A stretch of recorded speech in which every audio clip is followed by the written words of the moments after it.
The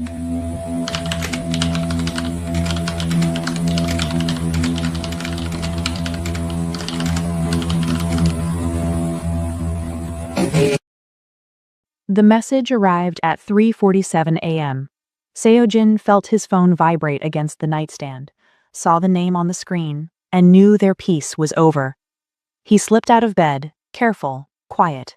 Imani didn't stir. On the balcony, he read it 3 times. Each time, the words got worse. "Return in 72 hours, or we come for you both." His hands shook, not from cold, from rage, from fear.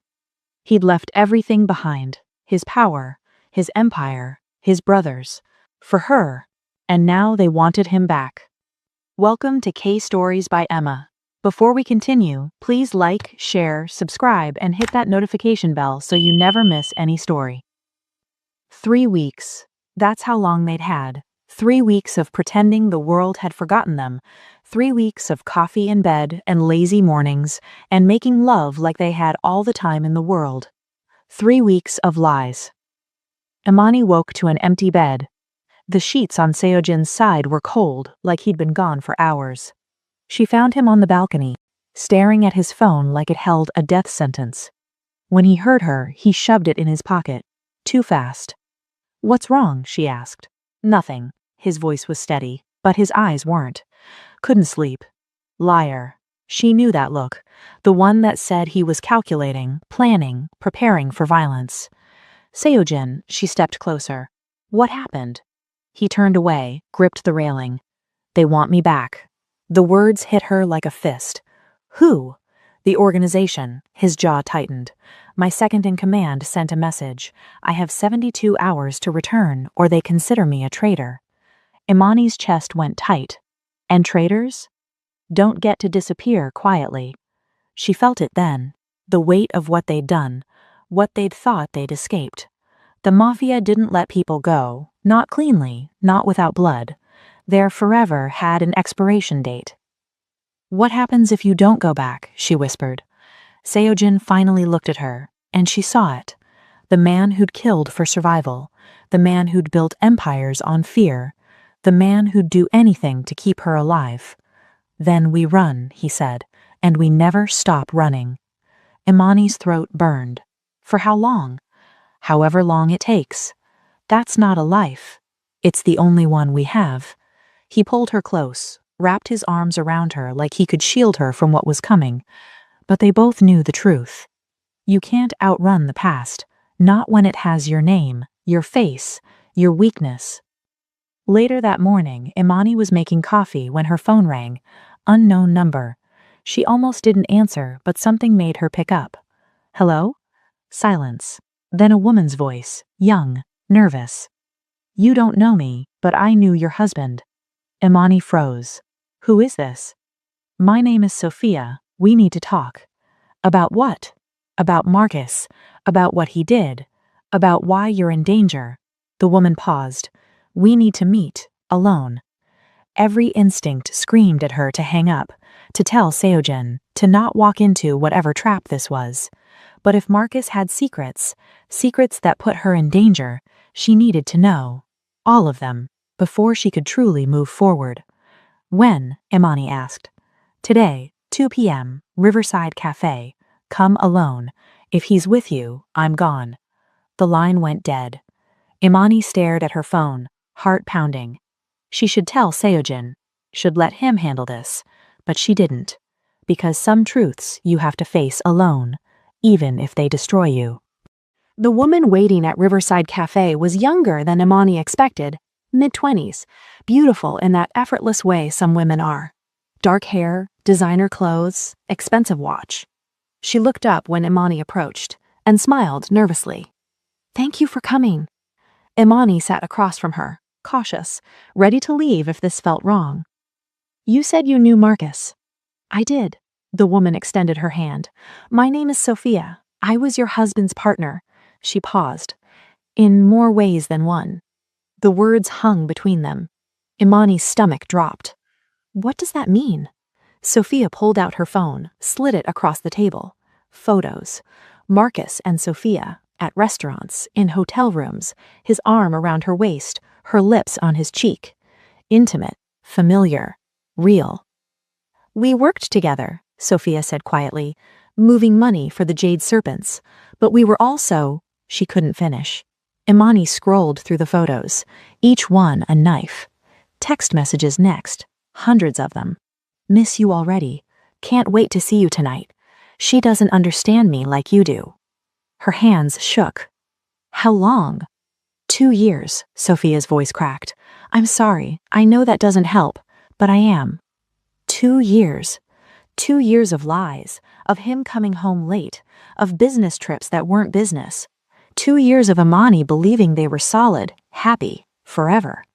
She should have felt destroyed, should have felt the grief all over again. But instead, she felt something else. Relief. The guilt she'd been carrying, the shame of falling for Seo-jin, of wanting another man while supposedly mourning her husband, lifted. Marcus betrayed her first. She didn't owe his memory anything. "Why are you telling me this now?" Imani asked. Sophia leaned forward, urgent, scared. "Because the people Marcus worked for, they think you know where he hid their money." "What money?" $8 million. He stole it from the Serpents, right before he died. Sophia's eyes were wide, terrified, and they're not going to stop looking until they find it, or find you. Imani's blood went cold. "I don't know anything about any money." "They don't believe that. To them, you're the widow, the one person Marcus Wev trusted." Sophia gripped the table. "They've been watching you, waiting, and now that you're with Seo-jin, they think you're using him for protection."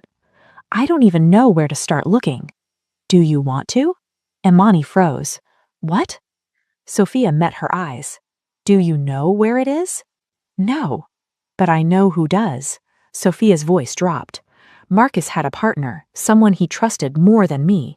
If anyone knows where he hid that money, it's them. And if you find it first, you can buy your freedom, both of you."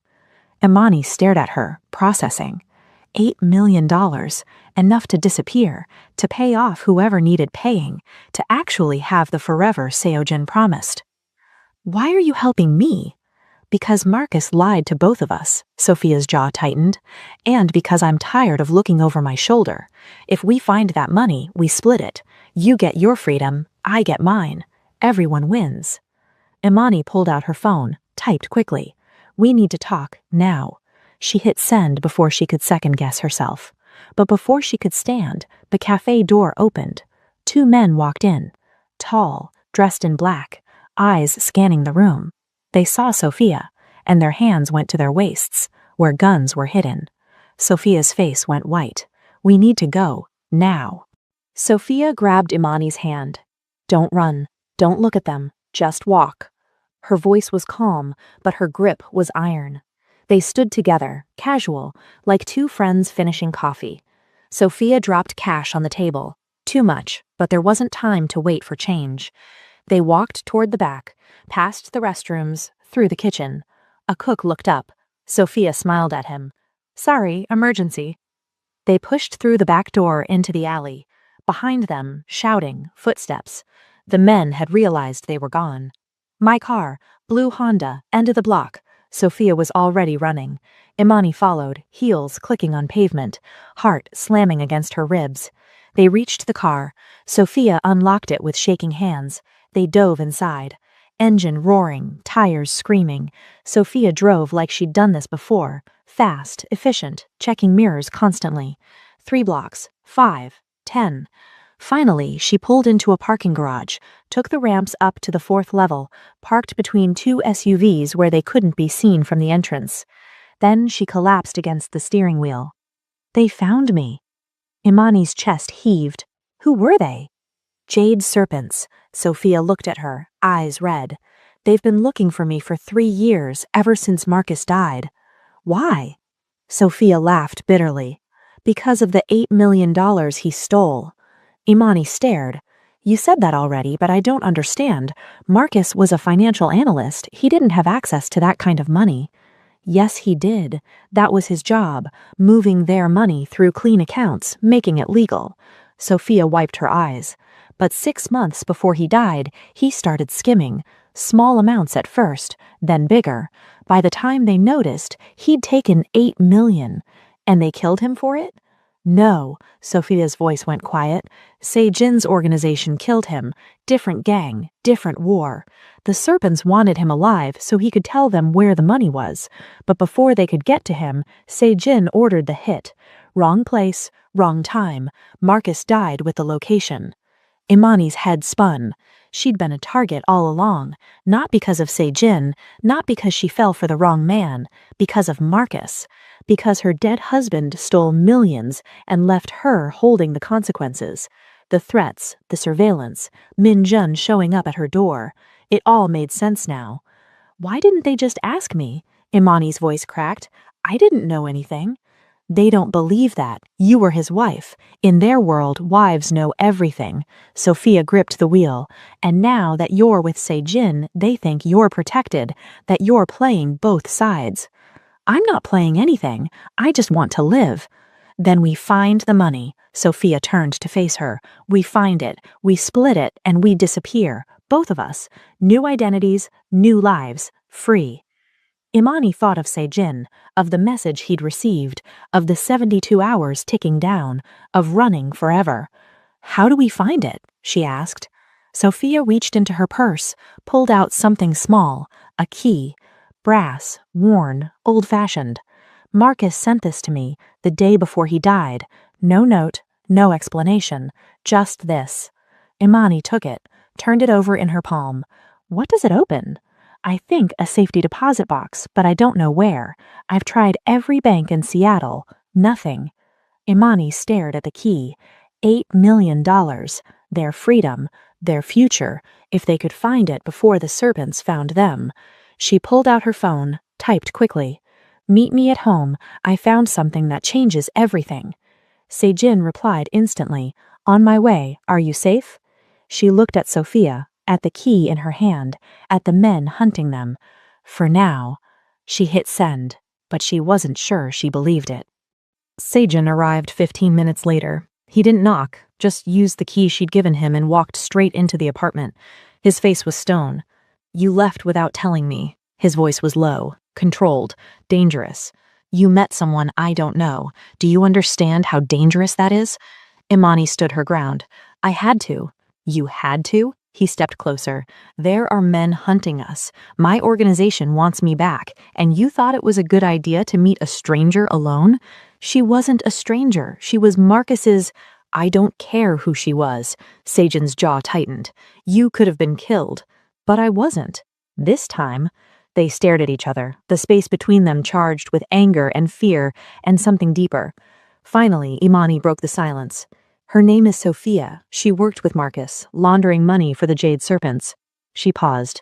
And they were having an affair for 2 years. Se-jin's expression shifted, surprise, then understanding. She told you this? She showed me, photos, messages, everything. Imani's voice steadied. Marcus wasn't who I thought he was, and that's not even the worst part. She pulled out the key, held it up. He stole $8 million from the serpents, right before he died, and they think I know where it is. Se-jin took the key, examined it. His face went dark. This is why they wanted him dead. His voice was quiet, deadly, not just for skimming, for stealing their entire operations emergency fund. Imani said he hid it, somewhere only he knew, but before he could retrieve it, you... Imani stopped herself. Before I killed him, Se-jin finished the sentence. No emotion, just fact. He handed the key back, paced to the window, stared out at the city. For the first time, Imani saw him truly angry, not at her, at the situation, at Marcus. He made you a target, and he knew it. He stole millions, had an affair, and when it all fell apart, he left you to deal with the consequences. I didn't know. That's the point. Se-jin turned to face her.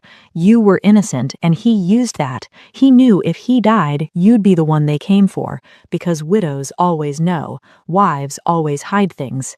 His hands clenched. He put a target on your back and walked away. Imani felt the weight of it, the betrayal layered on betrayal. Marcus hadn't just cheated, he'd endangered her, knowingly. If we find the money, she said carefully, could we use it to buy your way out? Se-jin shook his head.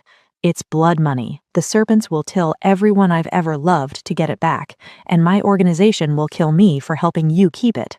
So we're trapped. Unless, Sagen stopped, thinking. Unless what? Unless we give it to someone neither side expects, someone who can broker peace, someone both organizations respect. Imani frowned. Who? Sagen met her eyes. Min Jun. The name hit her like cold water. You want to trust the man who almost killed me? No. Sagen crossed the room, took her hands. But I want to use him. Min Jun wants power, influence. If we give him the money, let him return it to the serpents as a gesture of goodwill, he becomes the hero, the peacemaker. And we get what? Our freedom. Both organizations owe him, and if he tells them to leave us alone, they will. Imani stared at him. That's insane. It's the only play we have. What if he just takes the money and kills us anyway? He won't. How do you know? Sagen's grip tightened. Because Min Jun respects one thing above all else, smart moves. And this is the smartest move he'll ever see. Imani's heart pounded. And if you're wrong, then we die together. His voice softened. But at least we tried.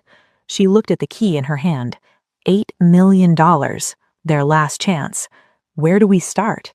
Sagen pulled out his phone. We find out where that key fits, and then we call Min Jun.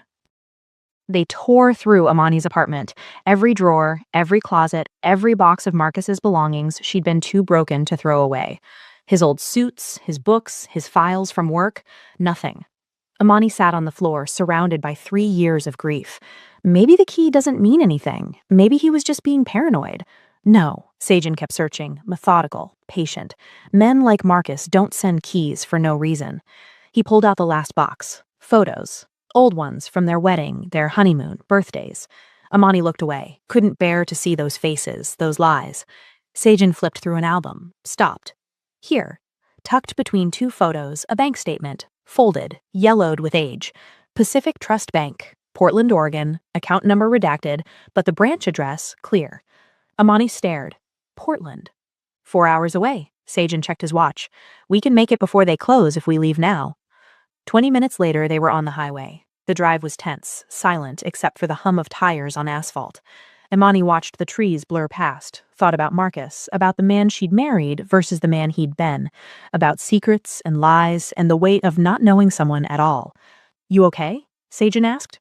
I don't know. He reached across the console, took her hand, and they drove the rest of the way like that, connected, silent, together. Pacific Trust Bank was small, older, the kind of place people used because it was discreet. They walked in at 3:47 p.m., 13 minutes before closing. The manager looked up, mid-50s, suspicious eyes. Can I help you? I need to access a safety deposit box, Imani said. Name? Imani Williams. The manager's expression didn't change, but something flickered. Recognition, maybe. I'll need identification and proof of ownership. Imani slid her driver's license across the counter, then the key. The manager picked it up, studied it, looked at her ID again. Wait here. He disappeared into the back. Imani's heart hammered. What if it's not here? It's here. Sagen's voice was calm, but his hand found hers again, squeezed. Whatever's in that box, we face it together. And Imani realized something. This is what partnership looks like. Not romance, not passion, not the dramatic declarations people make in movies. Just 2 people choosing each other in the mess, in the fear, in the unknown. The manager returned, his face unreadable. Follow me. They walked through a heavy door, down a hallway, into the vault. Rows of boxes, small, silver, locked. The manager stopped at number 247. This box was opened 3 years ago and hasn't been accessed since. He looked at Imani. I'll give you privacy. He left. The vault door closed behind him. Imani stared at the box, hands shaking. You want me to do it? Sagen asked. No. She stepped forward. I need to. The key slid in, smooth, perfect fit. She turned it. Click. The box opened. Inside, USB drives, 3 of them. Ledgers with handwritten notes, documents printed on thin paper, bank transfers, account numbers, names she didn't recognize. Every transaction Marcus made, every crime, every lie. And on top, a handwritten note. Imani's vision blurred as she read it. Amani, if you're reading this, I'm sorry for everything. Use this to survive. M. Her hands trembled. She set the note aside. Underneath, 8 stacks of $100 bills, shrink-wrapped, perfect, untraceable. $1 million per stack. 8 million total. Amani couldn't breathe. Sejin's jaw tightened. Now we have leverage. And a choice, Amani whispered. They stared at the money, at their future, their freedom, their survival. All of it sitting in a box that had been waiting 3 years for this moment. They met Min Jun at Arcadia, an upscale restaurant in downtown Seattle, the kind with private rooms and staff who knew not to ask questions. He was already there when they arrived, sitting at the head of the table, smiling. You found it, his eyes gleamed. I'm impressed. Sejin sat across from him, Imani beside him. On the table between them, a black duffel bag, heavy, packed with 8 million reasons to listen. Let's talk, Sejin said. Min Jun gestured to the bag. May I? Sejin nodded. Min Jun unzipped it, looked inside. His smile widened. The jade serpents have been looking for this for 3 years. He zipped it closed. And you're just going to give it to me? Not to you, Sejin said. Through you, to them. Min Jun leaned back, interested. In exchange for what? A truce. I walk away from the organization, clean, no retaliation, and Imani is marked as untouchable, forever. That's a tall order. That's the deal. Min Jun studied them, his gaze sharp, calculating. You're willing to give up $8 million for her. Sejin didn't hesitate. Yes. Min Jun laughed, not cruel, almost admiring. You've gone soft, my friend. No, Sejin's voice was steel. I've found something worth protecting. Min Jun's smile faded. He looked at Imani, really looked at her. You must be something special to make a man like him choose this. Imani met his eyes. I didn't ask him to choose. He did it on his own. Even better. Min Jun poured himself tea, slow, deliberate. The problem is this. The serpents won't just want their money back. They'll want blood. Imani's stomach dropped. What does that mean? It means money isn't enough. Min Jun's tone was matter-of-fact. They've been hunting this for years. People died. Reputations were damaged. They'll need proof you're serious. A gesture. What kind of gesture? Sejin asked. Min Jun reached into his jacket, pulled out a folder, slid it across the table. Sejin opened it. Photos, surveillance, documents. Sophia. Getting into cars with men Imani didn't recognize, meeting in parking garages, talking on burner phones. She was working both sides, Min Jun said, feeding information to the serpents about your organization, names, locations, shipment routes. She's the reason they knew so much about your operations. Imani's stomach dropped. That's not possible. She helped me. Because she needed you to find it first. Min Jun's voice was cold. She needed you to find it first. Then she'd take her cut and disappear, leaving you to deal with the consequences. Imani wanted to argue, to defend her, but the evidence was right there. Photos, dates, proof. Sejin's face was unreadable. We'll think about it. Don't think too long. Min Jun stood, straightened his jacket. You have 48 hours. After that, the offer expires, and you're both on your own. He walked to the door, paused. For what it's worth, I hope you choose wisely. Then he was gone. Imani stared at the folder, at Sophia's face in those photos. Did she really betray us? Sejin's silence was answer enough. Imani didn't sleep. She lay in bed staring at the ceiling. Every time she closed her eyes, she saw Sophia's face. Young, scared, trusting her. At 3 a.m., she gave up trying. Sejin was on the couch, awake, staring at nothing. We can't give her to them, Imani said. He didn't look at her. I know. They'll kill her. I know. So we find another way. Sejin finally turned. His eyes were tired, haunted. There is no other way. There has to be. Imani. His voice was sharp, final. Sophia made her choices. She played both sides. She put you in danger, and now she has to face the consequences. So we just hand her over like she's nothing? She's not nothing. She's a liability. Sejin stood, paced. And in this world, liabilities get people killed. We're not murderers, aren't we? He stopped, looked at her. I've killed, you know that. You chose to love me anyway, so don't pretend we're innocent. The words hit like a slap. Imani's chest tightened. That's different. How? Because you didn't have a choice. We always have a choice. Sejin's jaw tightened, and right now, the choice is her or us. For the first time, Imani saw it. The line between them, the place where her morality and his world didn't align, where love and survival pulled in opposite directions. I can't do this, she whispered. You don't have to. I'll handle it. That's not an answer. It's the only answer I have.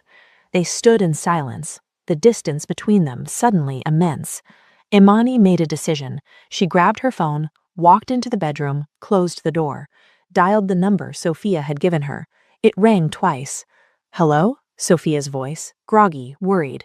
It's Imani. We need to meet, now. What's wrong? I'll explain when I see you. Parking garage on 5th and Pine, 20 minutes. Imani, just be there. She hung up. When she came out, Sejin was standing by the door, blocking it. What did you do?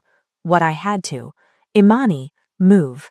His eyes searched hers. You're making a mistake. Maybe, but it's my mistake to make.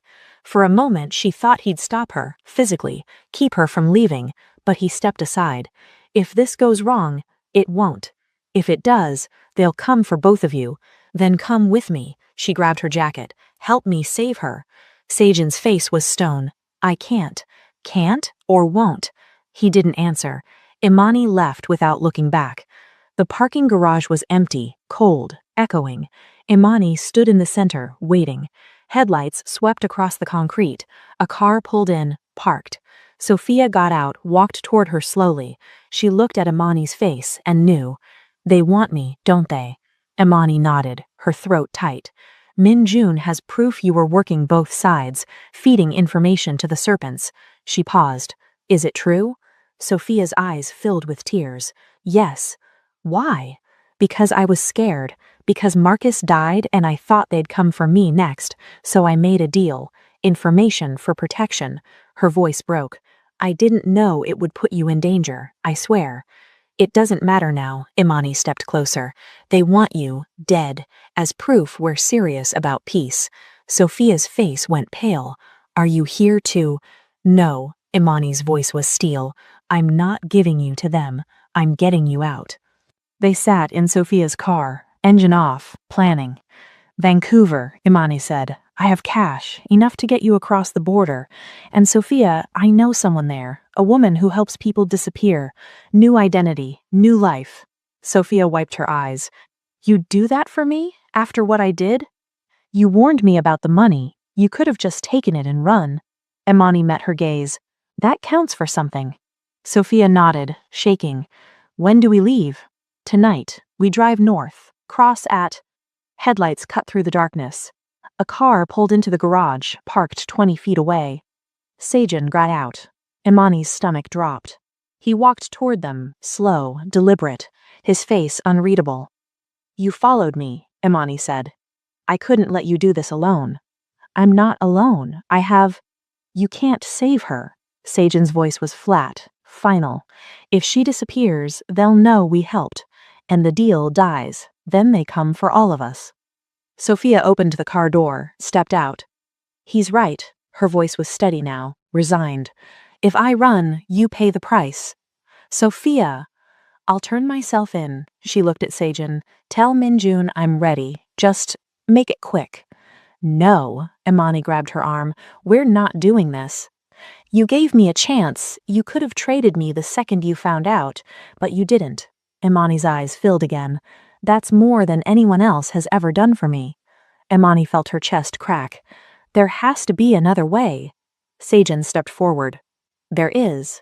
Both women looked at him. We fake her death, he said quietly. Make them think she's gone, but she has to disappear completely, forever. No contact, no coming back. She becomes a ghost. Sophia stared. How? Car accident. Body burned beyond recognition. We plant your ID, your phone, make it convincing. Sejin's eyes were cold, calculating. The serpents get their blood, you get your life, but you can never be Sophia again. And if they figure it out? They won't, not if we do this right. Imani's heart pounded. This is insane. It's the only option that doesn't end with someone dead. Sejin looked at Sophia. But you have to decide now, and you have to commit. No second thoughts, no mistakes. Sophia took a breath, looked at Imani, then at Seijin. Okay, let's do it. The next 12 hours were a nightmare. They found a body, a Jane Doe from the morgue. Seijin had contacts, people who didn't ask questions. They staged the accident on a mountain road outside the city. Sophia's car, going too fast, missing a turn. The explosion was real, controlled, but real. By the time the fire department arrived, there was nothing left but ash and metal. And a body, burned, unrecognizable. Sophia's ID in the glove compartment, her phone in the wreckage. It was brutal, efficient, and it worked. Sophia disappeared that night. New name, new face. Headed east instead of north. Imani never asked where. 2 days later, Min-jun called. The serpents are satisfied. They've seen the reports, the body, the evidence. His voice was smooth, pleased. The deal stands. You're free, both of you. And your organization? Seijin asked. They've accepted your departure. You're no longer bound. Min-jun paused. But stay out of Seattle, at least for a while. Let things settle. Understood. One more thing. Min-jun's tone shifted. You played this well, both of you. That takes nerve. The line went dead. Imani stood in the apartment, staring at nothing. They were free. The serpents believed Sophia was dead. Seijin's organization had let him go. They had the money, the future, everything they wanted. But all Imani felt was the weight of what they'd done. The lies, the manipulation. The girl who had to die, even if just on paper, for them to live. Are you okay? Seijin asked. Imani looked at him. I don't know. The ceremony was held in a warehouse south of the city. Old school, traditional, the kind of ritual that dated back decades. Imani wasn't allowed inside. She waited in the car, watching men in dark suits enter and exit. When Seojin finally emerged 2 hours later, his face was blank. It's done, he said. What happened? I knelt, renounced my oath, returned my ring. His voice was hollow. I'm no longer bound to them. That's good, right? He didn't answer, just started the car and drove. But Imani had seen the looks on the other men's faces as they left. Cold, angry, unforgiving. This wasn't over. They moved into a new apartment the next day. Small, on the outskirts of the city, anonymous. No doorman, no security cameras, just a quiet building where nobody asked questions. For the first time, they tried to live like normal people. Coffee in the morning, grocery shopping on Saturdays, movie nights on the couch. It should have felt like freedom, but Seojin checked the locks 3 times every night, kept his gun within reach, always. Slept light, woke at every sound. Imani watched him unravel slowly, quietly. Freedom didn't erase the past. It just gave him space to feel the weight of what he'd left behind. The men he'd led, the blood he'd spilled, the life he'd built on violence. One night she found him on the balcony, standing in the dark, staring at nothing. Do you regret it? She asked quietly. Leaving? He didn't turn. Never. Then what's wrong? I wonder if I've condemned us both. His voice was rough. I walked away, but they don't forget, and they don't forgive.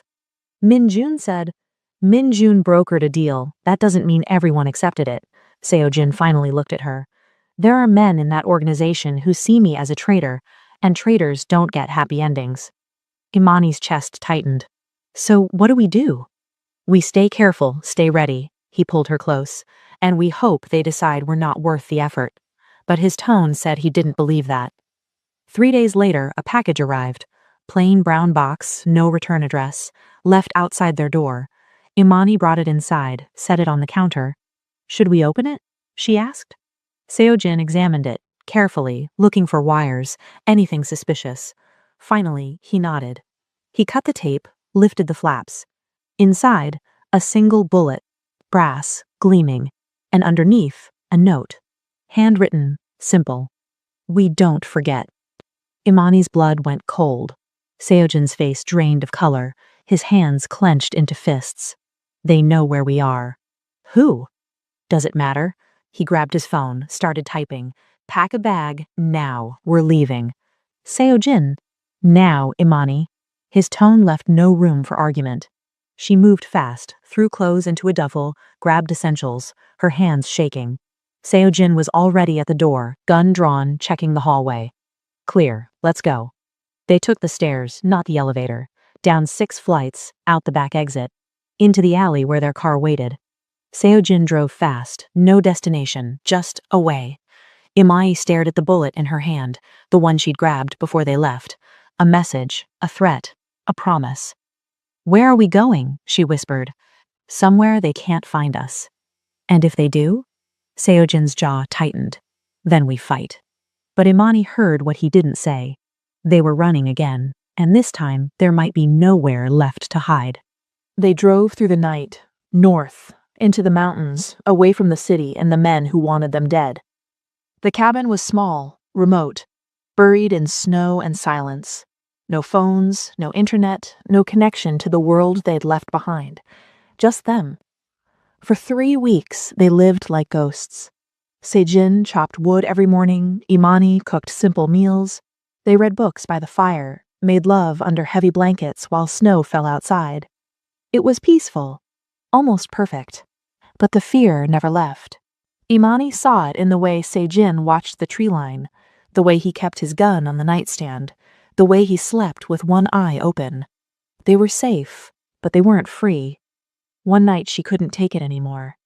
"I'm tired of running," she said. Sejin looked up from the fire. "I know. I mean it. I'm tired of looking over my shoulder, tired of living like we're already dead." Her voice cracked.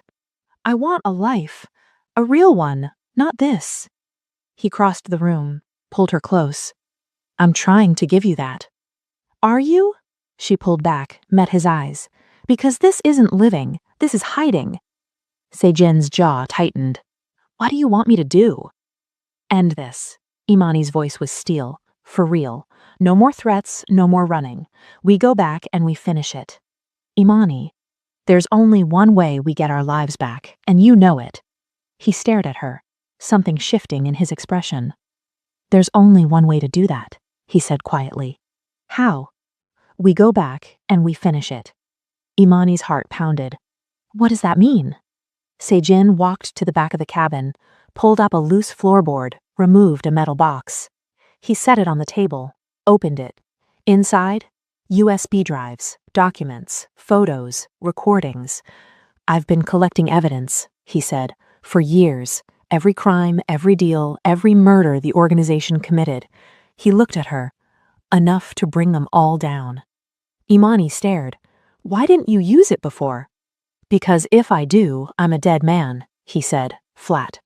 "The moment this goes public, every member of that organization, current and former, will hunt me. They'll never stop. Not until I'm gone." "So we've been running for nothing?" "No, I was buying time, trying to find another way." Sejin's hands clenched. "But there is no other way. If we want to be free, truly free, we have to destroy them completely." Imani's mind raced. "And if we do this, what happens to us?" "We become targets, forever. But at least we're not hiding anymore. At least we're fighting back." She looked at the evidence, at years of violence and corruption condensed into files and recordings. This was their weapon, their only weapon. "If we do this," she said slowly, "we do it smart. We don't just release everything and hope for the best. We make a plan. We protect ourselves." "Agreed." "And we don't die." Her voice was firm. "We survive this, both of us, together." Sejin cupped her face, his eyes dark, intense. "Then we do it together." He kissed her, slow, deep, "to burn it all down, and we survive." Imani nodded. They'd been running long enough. It was time to fight back, even if it killed them. They returned to Seattle 3 days later, not hiding, not running, walking straight into the fire. Seojin made the call from a burner phone, short, direct. "I need a meeting with the council, tonight." There was silence on the other end. Then, "You have nerve coming back here. I have something you want, and you have something I need." Seojin's voice was steel. "Tonight, or I go to the feds." Another pause. "Midnight, the old warehouse. Come alone. I'm bringing her. Then you're both dead. We'll see." He hung up. Imani watched him.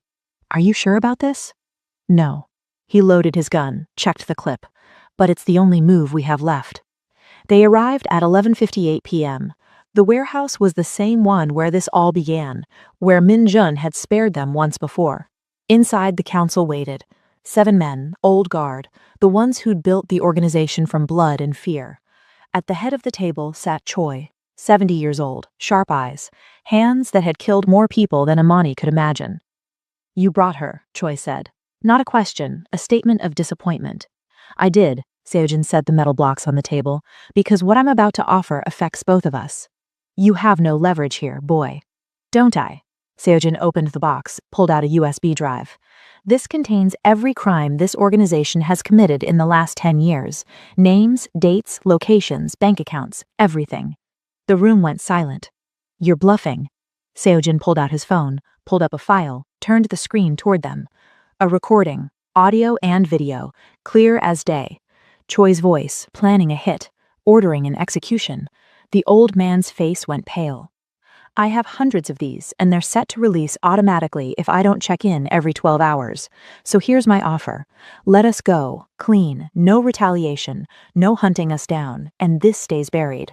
And if we refuse," another council member asked, "then every federal agency in the country gets a copy. The FBI, DEA, ATF, all of it." Seojin's eyes were cold. "You'll spend the rest of your lives in prison if you're lucky." The council erupted, shouting, threats, rage. But Seojin didn't flinch. For the first time, Imani saw him not as a man torn between worlds, but as a man who'd chosen his side. Her side. Choi stood slowly, his face twisted with fury. "Would you betray your brothers?" "You're not my brothers," Seojin said. "Not anymore." Choi's hand moved, fast for an old man. A gun appeared, aimed directly at Imani. "Then she dies, and you live with that choice forever." Imani's breath stopped. Seojin moved to step in front of her, but before anyone could fire, another voice cut through the room. "Lower the weapon." Min Jun. He stepped out of the shadows, calm, composed, hands in his pockets. "This man has earned his freedom." Choi's gun didn't waver. "Stay out of this." "I can't." Min Jun walked forward, stood between the gun and Imani. "Because I brokered the deal that brought him back, and I vouch for him." "You vouch for a traitor?" "I vouch for a man who knows what he wants, who's willing to burn everything to protect it." Min Jun's smile was cold. "That's not betrayal, that's clarity." The room went silent. Choi stared at Min Jun, then at Seojin, then at Imani. Finally, he lowered the gun. "You have 48 hours to leave Seattle. After that, if I ever see your face again, deal or no deal, you're dead." Seojin nodded, understood. They turned to leave, but Seojin stopped, looked at Min Jun. "Why are you helping us?" Min Jun smiled. "Because I respect men who know what they want, and you, my friend, have chosen well." He glanced at Imani. "Take care of him, he's one of the few good ones left." Then he walked back into the shadows. And they were free. The council's decision was final. They were free, but Seattle was closed to them, forever. 48 hours to leave, no extensions, no negotiations. They spent the first day packing. Not much to take, a few clothes, some books, the photo of Marcus that Imani still couldn't throw away, not because she mourned him anymore, but because he was part of her story. The rest they left behind. The second day, they said goodbye. To the apartment where they'd hidden, to the coffee shop where they'd fallen in love, to the streets they'd walked together, to the city that had given them each other and nearly destroyed them in the process. It was bittersweet, but necessary.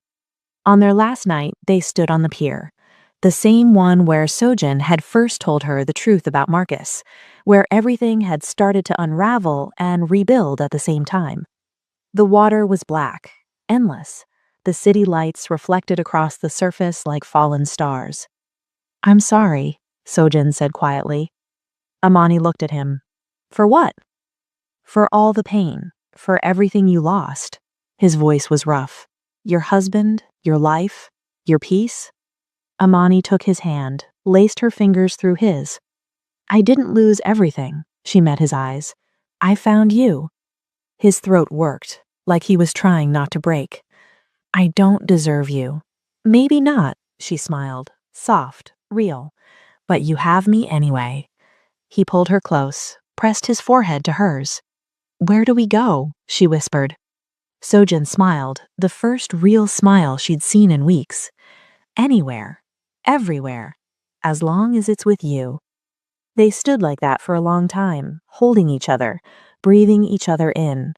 Two people who'd survived hell to find something worth living for. The next morning, as they were loading the car, Amani's phone rang. Unknown number. She almost didn't answer, but something made her pick up. Hello? Silence. Then a familiar voice. It's me. Sophia. Amani's breath caught. Are you? I'm safe. I'm in Toronto. New name, new life. Sophia's voice was lighter, hopeful. I wanted to say thank you for giving me a second chance. Amani's eyes filled. We all deserved one. Yeah, Sophia paused. Are you okay?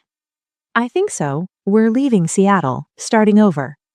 Good. You deserve that. Another pause. Take care of him, and let him take care of you. I will. Goodbye, Amani. Goodbye, Sophia. The line went dead. Amani stood there for a moment, phone in hand, tears on her cheeks. Sojin came up behind her. Who was that? A ghost. A good one. He kissed her temple. Ready? Yeah, I'm ready. They drove to the airport, checked in for a flight. Destination still undecided. They'd choose when they got to the gate. As they walked through security, Amani felt it. The weight lifting, the fear fading. For the first time in years, maybe ever, she wasn't running from something. She was running toward something. A future, a life, a love that had cost them everything, but given them more.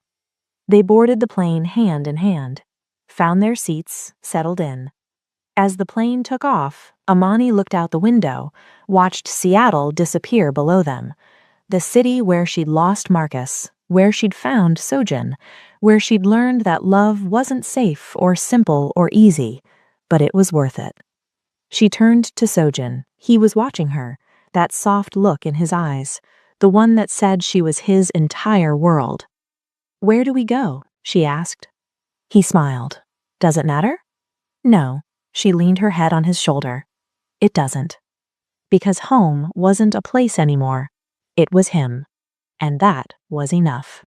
6 months later, Imani woke to sunlight streaming through white curtains, the sound of waves rolling against the shore, seagulls calling, the smell of salt air and coffee. She stretched, smiled, rolled over. Seojin's side of the bed was empty, but she could hear him in the kitchen, humming softly, making coffee the way he always did. She got up, pulled on one of his shirts, walked barefoot across the cool tile floor.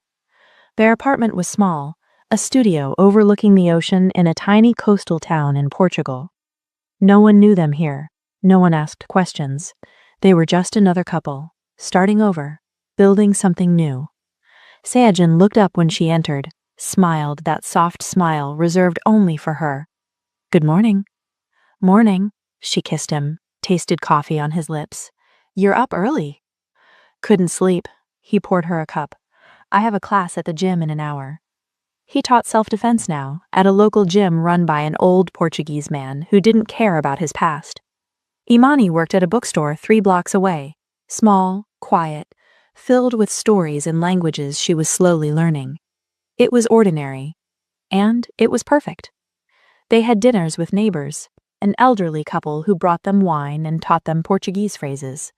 They went to the market on Saturdays, bought fresh fish and vegetables, cooked together in their tiny kitchen. They walked on the beach every evening, held hands, watched the sunset. It was the life they'd fought for, bled for, nearly died for. And it was theirs. That evening, Seojin found her on the beach. She was sitting in the sand, watching the waves, lost in thought. He sat beside her, close enough their shoulders touched. Do you miss it? He asked quietly. Miss what? Seattle? Your old life? Imani considered. I miss who I thought I was, the version of me that believed everything was simple, safe. She paused. But I don't miss the pain. Do you regret it? Any of it?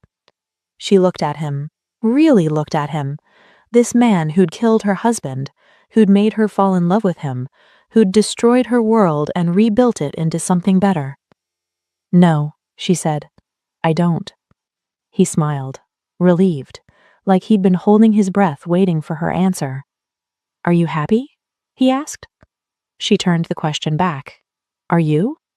Seojin cupped her face. His thumb brushed her cheekbone. His eyes, those dark, intense eyes that had seen so much violence, were soft now, peaceful. Every single day. Imani's chest tightened, in the best way. "I have something to tell you," she said.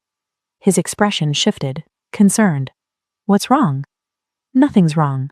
She took his hand, placed it on her stomach. "I'm pregnant." Seojin froze, completely still, like his brain had stopped processing. Then he laughed, a real laugh, full and unguarded and filled with something Imani had never heard from him before. Joy. He pulled her into his arms, held her so tight she could barely breathe. "We're going to be okay," he whispered against her hair, his voice cracking. "All of us." Tears slipped down Imani's cheeks, happy ones this time. "You're not scared?" Terrified. He pulled back, looked at her, eyes wet. "But I've never been more sure of anything." They sat there as the sun dipped toward the horizon. The sky turned gold, then pink, then deep purple. The waves rolled in, constant, eternal. Imani leaned against Seojin, his arm around her shoulders, her hand on her stomach where their future was growing. The past was behind them. Marcus, the mafia, the violence, the running. All of it was just memory now. The future was uncertain. Parenthood, a child growing up with parents who'd survived hell. But it was theirs. "Forever?" Imani asked, the same question she'd asked before. Seojin turned her face toward his, kissed her. Slow, deep, certain. Forever. And for the first time in either of their lives, forever felt real. Not a promise made in desperation, but a choice made in peace.